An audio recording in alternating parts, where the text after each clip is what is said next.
This video is close to my heart. Now, car dealers and finance companies will probably assassinate me for telling you this.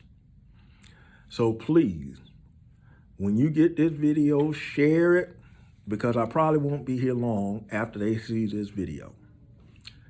Let me tell you the secrets that car dealerships use, specifically when you finance through a car dealership. I've done it several times.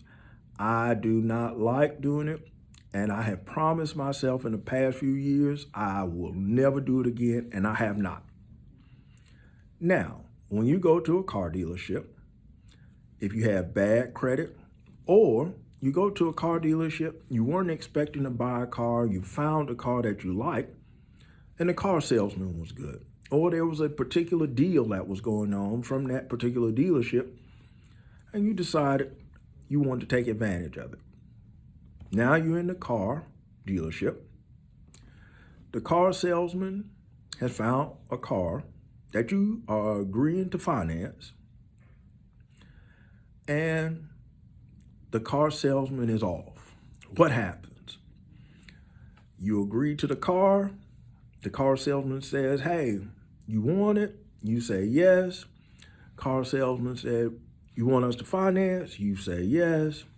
And the car salesman runs off.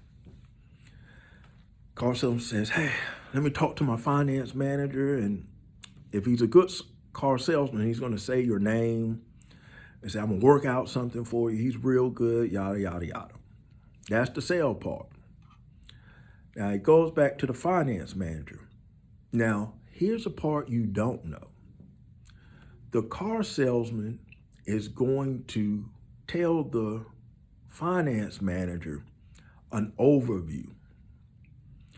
It's going to say, either you have bad credit, you really have been somewhere else, you couldn't find a car, or you just really want this particular car, like if it's a Dodge Demon and is the only one available at your particular city that hadn't been pre-sold or whatever.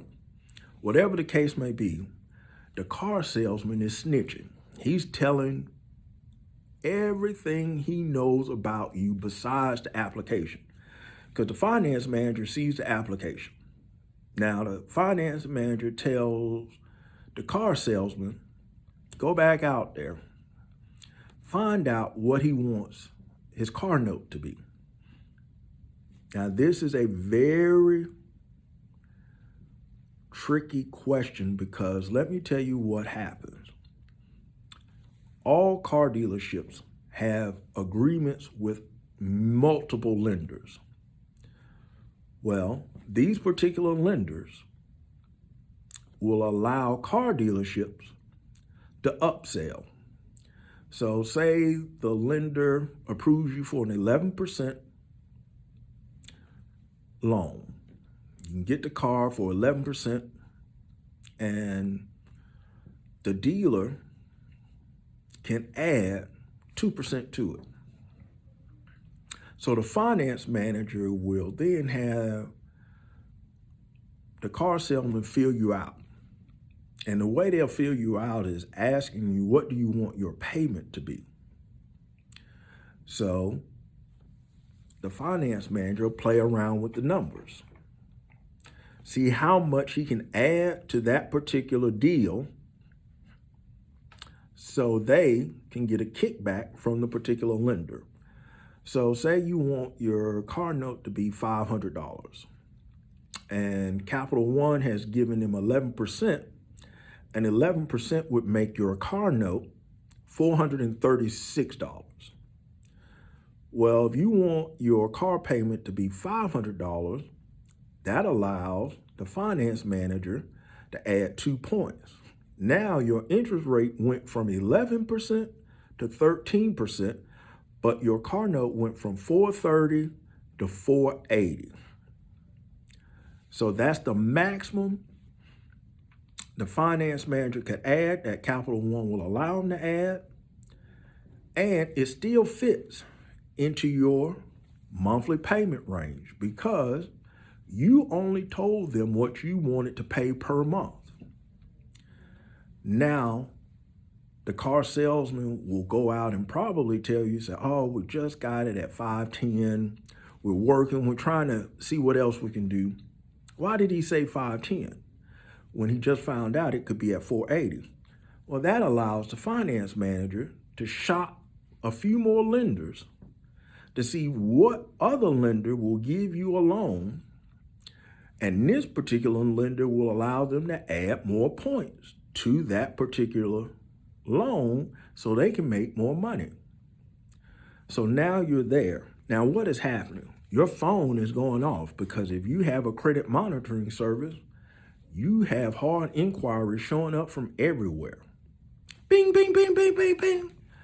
Well, the finance manager is in the back looking to maximize this loan so the dealer makes the most money possible. Also, what is occurring, they want you to wait. The longer you're in the dealership, mentally, you're getting tired. And if you told the car salesman that you don't have a car, you need a new car, or this is the only dealership that's been willing to work with your credit, car salesman has told all that information to the finance manager. So now they want to wear you down. Because now when you go back and finally get a chance to sign your finance contract, mentally you're exhausted and you're excited. You got two things going on. You're ready to get the car and you're ready to get the hell out of there. Now, while you're waiting, I'm going to tell you some things you need to do. If you have Gemini, Claude, ChatGPT, whatever AI platform you have, and if you don't have AI, while you're waiting, download one. Download Gemini, get a free account. Download ChatGPT, get a free account. Now, once you have your AI, I want you to place the information about the dealership, the name of the dealership, the address, and then ask the AI with a prompt to give you all consumer feedback on that dealership and on their finance department. So by the time you come back to the finance office, you'll know what other people have experienced and whether you should sit there or leave. Now, once you got all this information, also place the information about the vehicle, the mileage, the year, the model, and the make. And then in that inquiry, prompt what will be the annual maintenance cost, what are the most common maintenance issues faced by this vehicle, and with the mileage, how far away are you from a major mechanical failure, and what is the cost of that typical failure? So while they're going back and forth, you're doing research. Now, once you have all that information together, take a deep breath. Now, when you go back to the finance manager, before you sign, let me tell you typically what they tell you. You're going to sign an arbitration agreement. When you're in the back with the finance manager, typically it's just you and the finance manager, and they're going to record each step, and you'll notice that finance managers will make sure they say certain things because it's being recorded.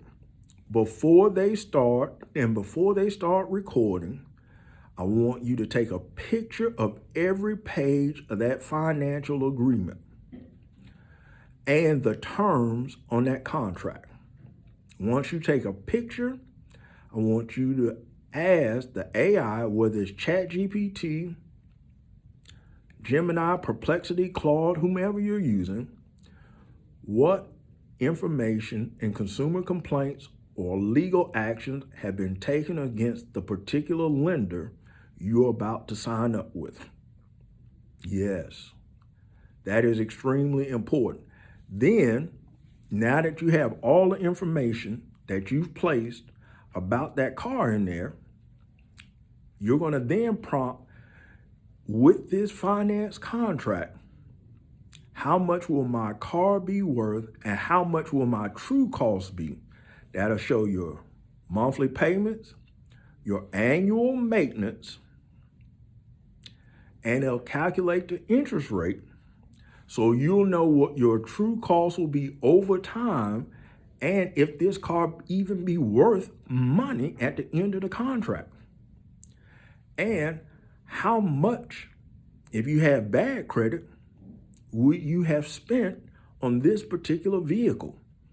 A lot of times you'll find out you have spent 4 to 5 times the value or the price of the vehicle that you're purchasing.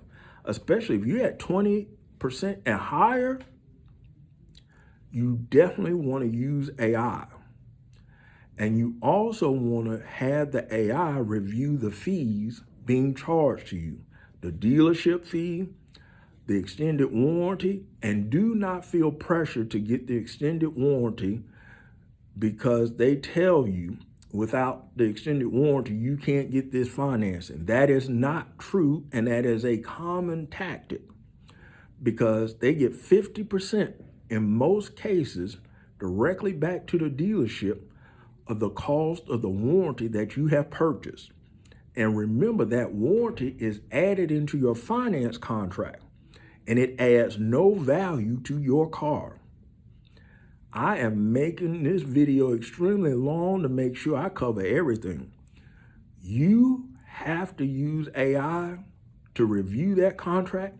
And now with AI, it will break down and tell you exactly what is said. And you don't have to wonder what those legal words really mean to you. Hopefully this helps somebody. I don't expect this video to get a lot of views because I believe they'll probably assassinate me. But this is the best way to use AI.